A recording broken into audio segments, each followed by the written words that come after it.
Chuku baja ta kon were la kon congratulation top along below dan betet ba kon wet the lo chari come on ko le gare and congratulation bana pelje okay yen garden content la message mala ngun ano da gwa long no ram ngun ko mode da ngai kenga anyok mero dien jana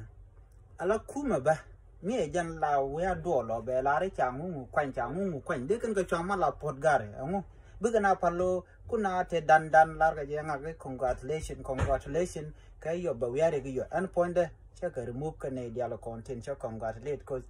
che gu no let us see bana gu lu ku ka ngwa ka jano che loy na ko changa kwanya la ku changa kwanya la ka position me so we are happy in the end by your wait. Oh my gosh, na me chim chong dia je cha gwa long gare,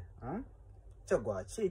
cha na nang dial, you know, cha nang gwa ban information mo gwa ler mo gwa ban je gor bu kon adin ko ba kon lar mi cha tok yo bu kon chu perede cha kon we the gom cha kon ban pin ga de gwa ne de kon ka ding gwa anyok en men diro kan kwaran kono kwa nganare ku maka de kan ga shopot miche kan la de no ne re lwa de no cha ngu kwan cha ngu kwan angu de kan je ne to de kan go shopot immediately cha wonde le bana lat ka gwad mo ko yenti en ka pen mala kala ta na